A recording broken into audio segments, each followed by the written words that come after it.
साथियों, अस्सलाम वालेकुम। फिर हाज़िर हूँ आपकी खिदमत में एक नया वीडियो लेकर। कई साथियों ने कमेंट किया कि पेडागोगी पर भी कुछ सवालात वीडियो बनाए जाएं।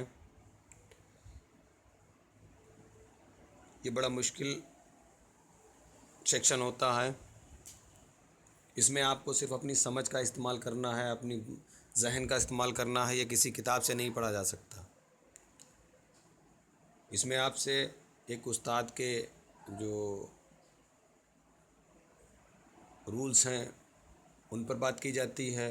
उस्ताद को किस तरीके से होना चाहिए उस पर बात की जाती है।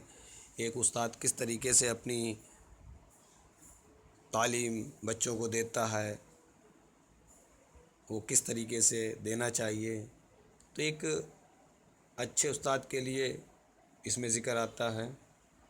तो सबसे पहले मैं आपको एक बात बताना चाहूँगा कि जब कभी भी उस्ताद की बात आती है तो एक बात आप जहन में रखिएगा कि आप उस्ताद ज़रूर हैं, लेकिन जो आपके बच्चे हैं वो एक दोस्त हैं। क्योंकि जब तक आपका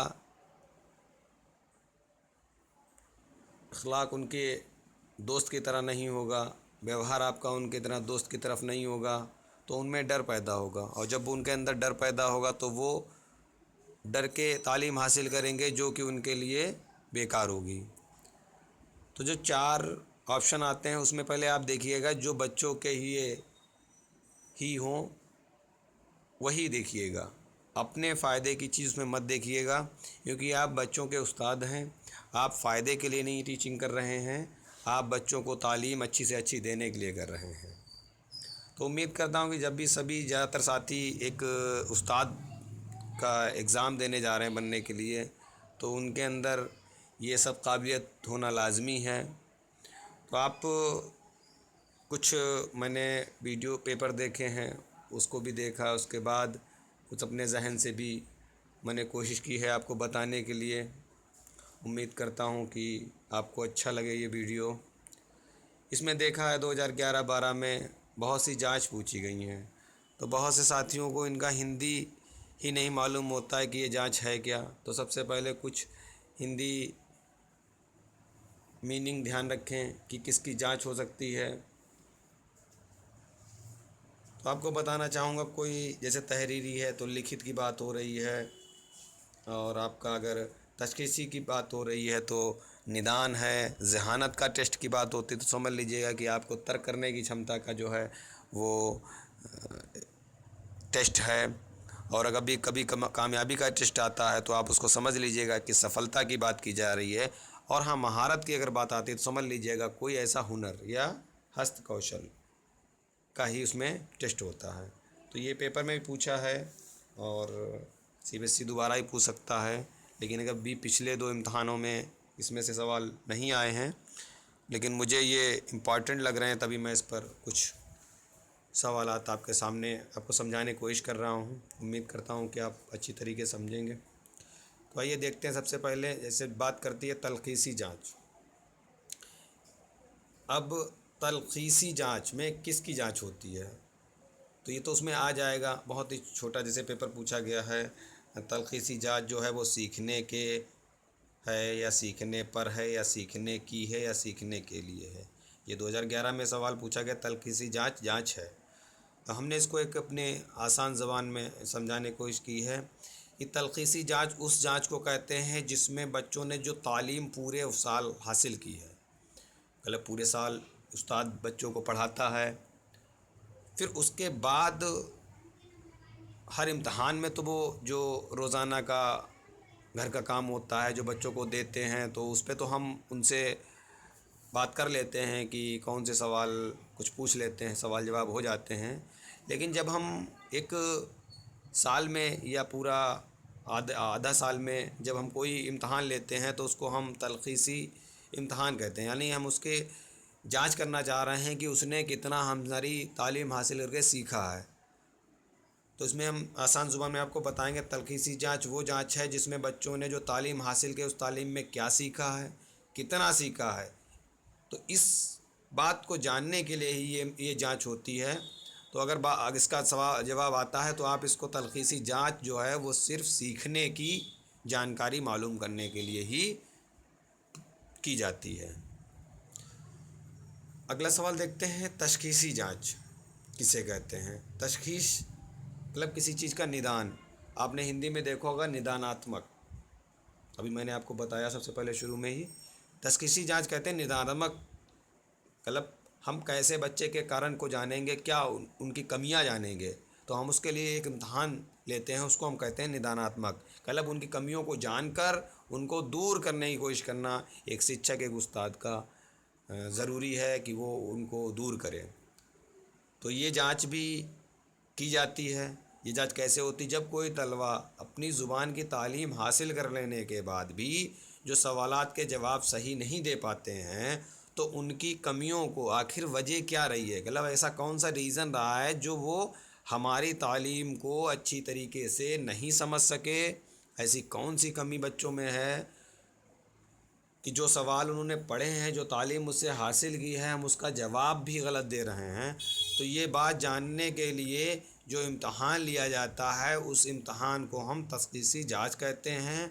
इस जांच के ज़रिए ही हम उनकी कमियों को जानकर उनकी कमियों मुश्किलातों को दूर करने की कोशिश करते हैं। क्योंकि जब हमें किसी चीज़ की कमी मालूम हो जाती है तो हम उसको दूर करने की कोशिश करते हैं। तो ये तशख़ीसी जांच कहलाती है। आप लोग एक बार पढ़ लीजिएगा।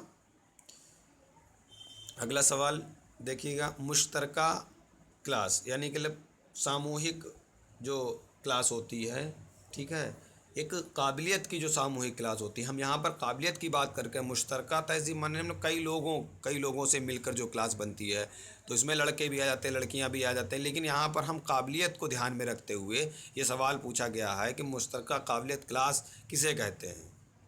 तो इसमें वो क्लास जिसमें कमज़ोर और तेज़ बच्चों को एक साथ तालीम दी जाती है, इसमें एक ही निसाब को शामिल किया जाता है और उसी के ज़रिए सभी तलबा को तालीम दी जाती है। अब इसका हम थोड़ा आपको हिंदी में समझाने की कोशिश करेंगे। सामूहिक शिक्षण, सामूहिक शिक्षण जैसे जब हम किसी क्लास में जाते हैं तो वहाँ पर ये कुछ बच्चे बहुत ही प्रतिभाशाली होते हैं, कुछ बच्चे पिछड़े वर्ग के होते हैं, कुछ बच्चे समस्यात्मक बच्चे होते हैं। तो हम उनको अलग अलग टुकड़ों में डिवाइड ना करके हम उनको जब सामूहिक रूप से एक सिलेबस के अकॉर्डिंग, जैसे हम कोई सबक पढ़ा रहे हैं, कोई पाठ पढ़ा रहे हैं, तो उसके ज़रिए जो हम तालीम देते हैं उसको हम सामूहिक शिक्षण कहते हैं। ये आपके हिंदी में भी आएगा, सामूहिक शिक्षण। तो समूह में रहकर, मतलब बच्चों को समूह में एक साथ जो तालीम दी जाती है, जो शिक्षा दी जाती है, उसको हम मुश्तरका काबिलियत क्लास कहते हैं। अब उन्होंने 2011 में ये सवाल पूछ लिया कि मुश्तरका काबिलियत क्लास में क्या है, तो उसमें कई दे दिया कि लड़के लड़कियां पढ़ती हैं या जाति वर्ग के साथी पढ़ रहे हैं, तो ये सब दिया था। उसमें एक ये दिया था कमज़ोर और तेज वर्ग के, मतलब बुद्धि और कम बुद्धि, मतलब थोड़ा कम प्रतिभाशाली वाले बालक जो एक साथ हम उनको पढ़ाते हैं, तो उनको जो क्लास कहता है उसको मुश्तरका काबिलियत क्लास के नाम से जाना जाता। एक बात और बताना चाहूँगा, कई बार ये सवाल आया है कि अगर कोई बच्चा कमज़ोर है पढ़ने में तो आप क्या करेंगे, उसको क्लास से अलग कर देंगे? नहीं, उस पर कभी मत ये कहिएगा कि नहीं करेंगे, क्योंकि हम जब सामूहिक शिक्षण कर रहे हैं तो हम उसको उसके साथ ही शिक्षण देंगे, हम अलग नहीं कर सकते हैं। हाँ, बहुत ज़्यादा है तो हम एक्स्ट्रा क्लास उसको दे सकते हैं, व्यक्तिगत भिन्नता के आधार पर हम उसको अलग नहीं कर सकते हैं। तो ये आपका टीचिंग में, सामाजिक में भी पूछा जा सकता है, साइंस में भी पूछा जा सकता है। तो इस बात को ये बार बार सवाल रिपीट हुआ है कि यदि कोई भी व्यक्तिगत भिन्नता वाला है तो आप उसको क्लास में पढ़ाएंगे, अन्यथा अलग क्लास में रखेंगे। तो हमेशा के लिए ध्यान रखिएगा कि आप उसको साथ में ही पढ़ाएंगे, क्योंकि व्यक्तिगत भिन्नता के आधार पर हम किसी भी छात्र को, किसी भी तलबा को क्लास से अलग नहीं कर सकते हैं। तो समझ में आ गया होगा, वो क्लास जिसमें कमज़ोर और तेज़ बच्चों को एक साथ तालीम दी जाती है, उसमें एक ही निसाब को शामिल किया जाता है और उसी के ज़रिए सभी तलबा को तालीम दी जाती है। ऐसी क्लास को हम मुश्तरका काबिलियत क्लास कहते हैं। अब आइए देख लेते हैं, कुछ हमने अपने जहन से कुछ सवाल बनाए हैं, क्योंकि इसका कोई सिलेबस नहीं है कि कहाँ से कुछ पूछेगा पेडागोगी में। इसको सिर्फ समझना है, चारों ऑप्शन आपको सही लगेंगे, उसमें से आपको देखना है कौन सा, अपना फ़ायदा नहीं देखना, उसमें ये देखना है कि तलबा का कितना फ़ायदा होता है। क्योंकि आप एक उस्ताद हैं और मरकज़ी जो है वो केंद्र में जो रहता है वो एक आपका, मैंने पिछले वीडियो में बताया है, वो शिष्य ही रहता है, तलवा ही रहता है, बालक ही रहता है जिसको आप पढ़ा रहे हैं, वो हमारा केंद्र बिंदु होता है। तो अब देखिए इसमें लिखा है एक अच्छे उस्ताद के लिए क्या ज़रूरी नहीं है। ये बात ध्यान रखिएगा, मैं बार बार बता रहा हूँ कि सवाल को बहुत ही आराम से आहिस्ता से पढ़िएगा। ये ज़रूर देख लीजिएगा नहीं है या है पूछ रहा है, जल्दबाजी मत करिएगा। देखिए उसी तर्ज पे मैं सवाल बना रहा हूँ और उम्मीद करता हूँ आप लोगों को अच्छे लग रहे हैं। आप सभी का शुक्रिया कमेंट करने के लिए, बहुत से साथियों ने कमेंट किया और तारीफ़ भी की है, उनका बहुत बहुत शुक्रिया। उनसे एक भी और दरख्वास्त है कि उनके जो भी साथी उर्दू का फार्म अप्लाई किए हैं लैंग्वेज को, उनको हमारा वीडियो ज़रूर शेयर करें ताकि वो हमारे चैनल से जुड़ें। तो ये देखिए खुश इखलाक़ी, नंबर 2 खुश मिजाजी, नंबर 3 बात में वज़न, नंबर 3 सख्त मिजाजी। तो आइए हम देखते हैं एक अच्छा उस्ताद, एक अच्छा शिक्षक में क्या खूबी होगी। तो एक अच्छा शिक्षक जो होगा वो व्यवहार कुशल होगा, उसका मिजाज अच्छा होगा, उसकी बात में वज़न होगा, जो वो बात कहेगा वो कहीं ना कहीं से तहकीक करने के बाद ही पढ़ाए, क्योंकि वो आपको तालीम दे रहा है। फालतू की बातों से हमेशा उस्ताद दूर रहता है। तो उसका जो व्यवहार होगा वो बहुत ही मोहब्बत खुलूस वाला होगा, मिजाज भी उसका बहुत अच्छा होगा, और जो बात कहेगा वो किसी ना किसी तहकीक पर कहेगा, इसलिए वो उस बात में वज़न भी होगा। अब बात आती है यहाँ पर, देखिए सख्त मिजाजी। मानता हूँ कि सख्त मिजाजी भी होना चाहिए, लेकिन टीचिंग के रूल्स में आप सख्त बन के कोई भी तालीम नहीं दे सकते हैं। ये सबसे बड़ी उस्ताद की कमी होती है। तो ये चीज़ ख्याल रखिएगा। बच्चे कितने भी हों, अगर वो परेशान करते हैं तो आप पहले उनका रीज़न जानेंगे। ये भी सवाल बार बार आता है, अगर कोई बच्चा पढ़ने में दिक्कत कर रहा है तो आप उसका रीज़न जानेंगे, उसका कारण जानेंगे कि क्या वजह है, कोई लेट आ रहा। यही सवाल आ रहे हैं कि कोई जैसे बच्चा लेट आया आपने उसको मारने लगे, तो ये गलत है। आप उसको मालूम करेंगे, और वो भी क्लास में नहीं, बाद में जब क्लास ख़त्म हो जाएगा तब आप उससे प्यार से पूछेंगे कि बेटा क्या बात है, आपको क्यों ये बार बार आप लेट हो रहे हैं। तो उसके कारण जानने के बाद ही आप बाकी बात करेंगे। तो इसमें ध्यान रखिएगा। तो सख्त मिजाजी तो बिल्कुल नहीं है, क्योंकि बच्चे को आप दोस्त के हिसाब से ही पढ़ाएंगे। एक दोस्त होता है बच्चा, और जब आप दोस्त के हिसाब से पढ़ाते हैं तो वो बच्चा आपसे जो है बार बार जो है वो मिलने की कोशिश करेगा, आपसे सवाल भी करेगा, आपसे मतलब एक दोस्ताना तरीके से उसका मिजाज हो जाएगा। तो इसका जो गुण जो वो होना चाहिए गुण, हिंदी में बात कर रहा हूँ, तो उसमें जो खूबी हैं तो वो सख्त मिजाजी उस्ताद में नहीं होती है। तो इसका ऑप्शन जो है 4 नंबर सही है, सख्त मिजाजी उस्ताद में नहीं होती है। अब देखिए एक और मैंने इसी पे एक सवाल लिया कि एक अच्छे उस्ताद के लिए क्या ज़रूरी है।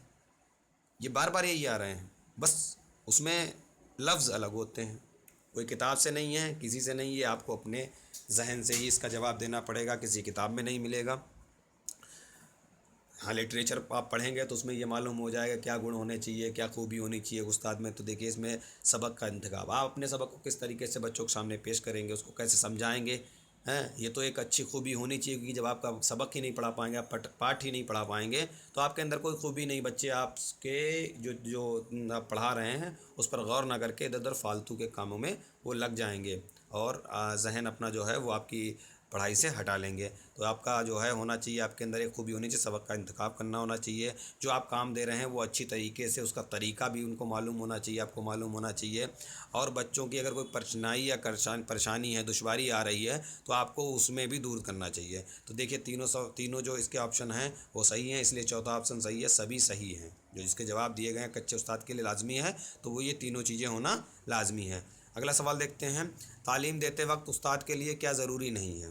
देखिए मैंने उस्ताद पर ही बनाए हैं, इन्हीं से सवाल आते हैं वहाँ, आप देखिएगा। अगर आपको कोई कमी लगती कमेंट बॉक्स में ज़रूर लिखिएगा। तो ज़रूरी नहीं है ज़हनी नशोनुमा की समझ, जज्बाती मसाइल की समझ, वालिद की इनकम की जानकारी, हमदर्दी। तो देखिए ये बात सबसे इसमें नेगेटिव जो बात आ रही है कि बच्चे को आप पढ़ाने गए हैं, आप बच्चे को पढ़ाने गए हैं, तो आप बच्चे को देखेंगे किस तरीके से वो पढ़ना चाह रहा है, ना कि उसके वालिद की इनकम की बात करेंगे, उसके आर्थिक। इसमें ये मैंने उर्दू में किया है, इसका देखिए हिंदी जो आएगा, अगर आपका हिंदी टीचिंग सोशल में या साइंस ग्रुप में आता है तो उसमें आएगा कि बच्चे की आर्थिक स्थिति का पता लगाना, बच्चे की आर्थिक स्थिति मतलब उसके पिता की आर्थिक स्थिति का पता लगाना। जैसे ही ये चीज़ आती है आप तुरंत समझ जाइए, क्योंकि मुझे उनके परिवार की आर्थिक उनकी जाति, वो किस वर्ग से आते हैं, कौन सी उनकी जात है, ये सब नेगेटिव पॉइंट हैं। हमारे लिए सभी बच्चे समान हैं, एक जैसे हैं, तो हम इन चीज़ों के लिए बात नहीं करेंगे, सिर्फ उनके ज़हनी नशोनुमा की समझ की बात करेंगे, जज्बाती मसाइल की बात करेंगे, उनके उनके उनके लिए हमदर्दी होनी चाहिए हमारे अंदर, दिल के अंदर। लेकिन हाँ, उनके आर्थिक या उनकी इनकम कि वो कितने बड़े आदमी हैं, अमीर हैं, गरीब हैं, इसके बारे में मुझे उससे कोई मतलब नहीं होता है। मैं उस्ताद हूँ और उस्ताद के ज़रिए ही तालीम देता हूँ। मेरे लिए सभी बच्चे एक समान हैं। तो आप ध्यान रखिएगा कि इसका तीसरा सवाल जो है, वालिद की इनकम की जानकारी, उससे कोई उस्ताद का मतलब नहीं होता है, तो ये ज़रूरी हमारे लिए नहीं है। अगला सवाल देखते हैं, तदरीस में देखने वाली तौज़ीहात नहीं है, मतलब सामग्री। जो हम शिक्षण सहायक सामग्री की बात करते हैं, तौज़ीहात माने शिक्षण सहायक सामग्री, जो हम बच्चों को पढ़ाते वक्त उनको अच्छी, मतलब हिंदी में कहते हैं रुचिकर बनाने के लिए हम उनको कैसे तालीम दें। तो जैसे हम किसी चीज़ को पढ़ा रहे हैं, मान लो हम मिट्टी को पढ़ा रहे हैं, तो अगर हम मिट्टी के बारे में बात करेंगे, लेकिन अगर हम उनके सामने मिट्टी का एक छोटा सा ढेला लेके जाएंगे, तो हम उनको जब प्रोजेक्ट के तौर पे दिखाएंगे तो वो समझेंगे हाँ ये मिट्टी की बात हो रही। तो जो चीज़ हम दिखाते हैं वो शिक्षक सहायक सामग्री होती है। अब ये क्या, अब पूछेंगे आप कौन कौन सी होती है, तो हिंदी में देखिए दृश्य श्रव्य अलग अलग हैं, और तीसरी होती है दृश्य एवं श्रव्य सामग्री। तो इस पर ज़्यादा सवाल नहीं है, ये तो सभी को आसान सवाल है। दृश्य सामग्री का मतलब जो दिखाई देने वाली सामग्री है, ठीक है। तौज़ीहात, उर्दू में तौज़ीहात ध्यान रखिएगा, हिंदी में बता रहा हूँ, और उर्दू में उसको तौज़ीहात कहते हैं।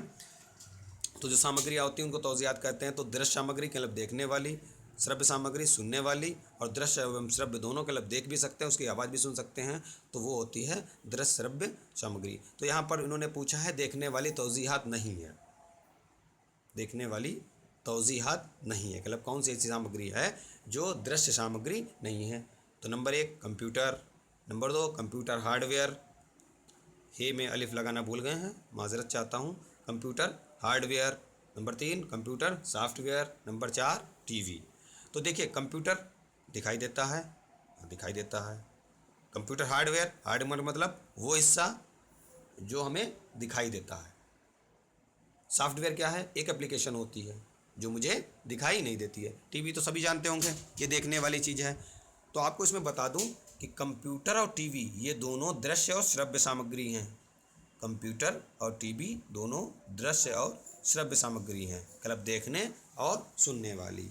तो इसमें जो सॉफ्टवेयर है वो हमें दिखाई ना देने वाली तौज़ीहात है। तो इसका सही ऑप्शन होगा ऑप्शन 3 कंप्यूटर सॉफ्टवेयर, ये देखने वाली तौज़ीहात नहीं है। आइए देखते हैं अगला सवाल। खुशखती, खुशखती के माने हैं। देखो जब बात करते हैं तदरीस की तो उसमें लिखना, पढ़ना, सुनना, बोलना सब आता है। तो हम यहाँ पर खुशखती की बात कर रहे हैं, तो उसमें देखिए खुशखती का माने ही पूछ लिया इन्होंने। बहुत से साथी होंगे उनको मालूम होगा, लेकिन बहुत से साथी ऐसे होंगे उन्हें मालूम ही नहीं होगा। तो आइए देखते हैं, खुशखती माने पढ़ना, लिखना, अच्छा लिखना, अच्छा पढ़ना। खुश माने अच्छा, खत माने खत तो जानते हैं, लिखने वाली बात आती है। तो यहाँ पर क्या होगा, तीसरा ऑप्शन हो जाएगा अच्छा लिखना। हम इसके बाद एक सुनने, बोलने और अभिव्यक्त्यात्मक जो कौशल होते हैं उन पर भी वीडियो बनाएंगे, क्योंकि बार बार ये हिंदी लैंग्वेज में पूछा जा रहा है, तो उस पर भी मैं एक वीडियो बना दूंगा आप लोगों के लिए। अगर आप लोग कहेंगे तो ज़रूर बनाऊंगा इंशाल्लाह, हिंदी में भी। तो इसका सवाल सही जवाब है अच्छा लिखना। खुशखती माने होते हैं अच्छा लिखना। देखिए अब ये कहा गया, आपने अभी कमेंट किया था प्रणाली पे, कुछ बता दीजिएगा कि कैसे कैसे स्कूल हैं। तो ये कभी कभी पूछ लेते हैं, जैसे किंडरगार्टन स्कूल की बुनियाद किसने डाली थी। वैसे तो बहुत हैं, कई हैं, मॉन्टेसरी हैं और भी अरस्तू वगैरह, सबको अगर पढ़ाना चाहूँगा तो बड़ा लंबा वीडियो हो जाएगा। तो मैंने जो इम्पोर्टेंट समझा वही लिखा। किंडरगार्टन स्कूल की बुनियाद किसने डाली, अरस्तू ने, जॉन डीवी ने, मॉन्टेसरी ने, फ्रोबल ने। ये आपका हिंदी में भी आ सकता है, दोनों के लिए इम्पॉर्टेंट है। तो इसमें देखिएगा ऑप्शन डी मतलब फोर्थ, फ्रोबेल ने किंडरगार्टनिंग स्कूल की बुनियाद डाली थी। अगला सवाल देखते हैं, मारूजी जांच के तरीके हैं।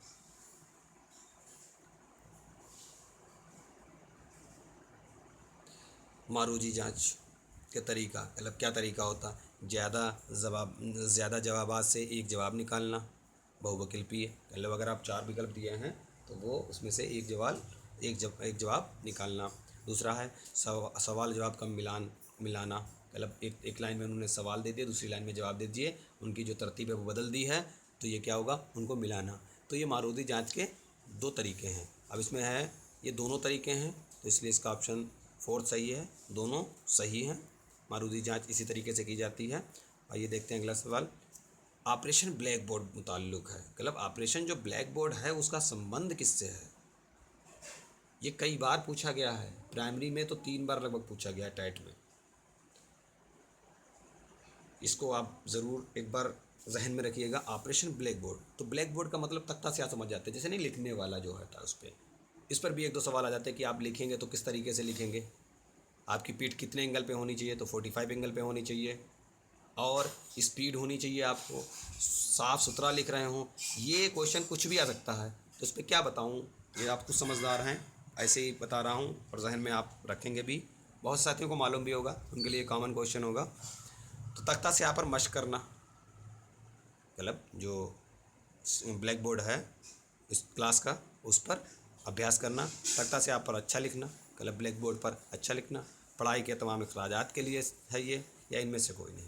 तो आपको बता दूं, ऑपरेशन ब्लैक बोर्ड एक शिक्षण संबंधित ऑपरेशन था, जिसमें क्या हुआ था, जैसे मकानों का बनना है, कुर्सियों का पढ़ना है, टीचरों को कितनी संख्या रखनी है, तो इन सब चीज़ों के लिए एक ऑपरेशन ब्लैक बोर्ड बनाया गया था, जिसमें इन तमाम अखराजात को शामिल किया जाता है। मतलब जितना भी इसका बजट होता है वो इसमें शामिल किया जाता है, और इसको एक नाम दे दिया गया है ऑपरेशन ब्लैक बोर्ड। तो इसका ऑप्शन सही है, ऑप्शन 3 पढ़ाई के तमाम अखराजात से ताल्लुक़ रखता है। अगला सवाल देखिए, कौन सा जवाब दुरुस्त नहीं है, मतलब कौन सा ऐसा जवाब है जो सही नहीं है। तो किंडरगार्टन जॉन डीवी, मैंने रिपीट कर दिया है, देखूंगा क्योंकि इससे भी कई सवाल हैं। अभी आपको बताता हूँ, बच्चों का बाग, किंडरगार्टन, बुनियादी तालीम, गांधी जी, और इनमें से कोई नहीं। तो इनमें से दुरुस्त की बात की है कि इनमें से कौन सा दुरुस्त नहीं है। मैंने उधर पूछा था किंडरगार्टन, तो अगर आपको याद होगा, जहन में होगा, तो आप क्लियर कर देंगे पहला सवाल ही ये दुरुस्त नहीं है, क्योंकि किंडरगार्टन जो है स्कूल की बुनियाद डाली थी फ्रोवेल ने। तो इसको बता दिया, इसका सही जवाब 1 है। अब बात करते हैं किंडरगार्टन बच्चों का बगीचा। तो किंडरगार्टन का अर्थ जो रखा गया है वो एक बच्चों का बाग के नाम से रखा गया है, ये भी बार बार पूछ लेते हैं, तो इसको भी ध्यान में रखिएगा। एक बात आती कभी कभी, बुनियादी तालीम, मतलब बेसिक शिक्षा। बेसिक शिक्षा की शुरुआत किसने की थी, ये आपका हिंदी में पूछ लेते हैं, जूनियर में भी और प्राइमरी में भी, तो ये गांधी जी ने की थी। तो ये तीनों इम्पॉर्टेंट सवाल रखे, इसलिए मैंने उनको शामिल कर दिया ऑप्शन में। तो इसका सही जवाब 1। आगे देखिए, माजूर बच्चे होते हैं, मतलब माजूर कमज़ोर, तो आप देखिए नंबर 1 ज़हनी कमज़ोरी, जिस्मानी कमज़ोरी, चलने में दुश्वारी, सभी सही हैं। तो माजूर माने जहन भी उनका कमज़ोर होता है, जिस्म से तो वो कमज़ोर होते हैं, जिसकी वजह से उन्हें चलने में दुश्वारी होती है। तो इसका सही सवाल है। टेट पर पेडागोगी पर एक छोटा सा मुख्तसर वीडियो, और इंशाल्लाह कोशिश करूँगा आप लोगों को और अच्छी तरीके से समझाने की। आप लोग हमारे वीडियो को शेयर ज़रूर करें, अपने बाकी साथियों को भी इसका फ़ायदा पहुँचाएँ, क्योंकि जो इसमें कोई कंपटीशन नहीं है। अगर आप किसी को शेयर कर देंगे तो इसमें कोई कंपटीशन नहीं हो जाएगा, वो भी क्लियर कर लेगा, और इंशाल्लाह दुआएं भी देगा, क्योंकि जो चीज़ हम देख कर किसी के समझाने समझ में आती है, वो पढ़ने से नहीं समझ में आती है। तो उम्मीद करता हूँ आपको वीडियो अच्छा लगा होगा। इसी के साथ अल्लाह हाफ़िज़।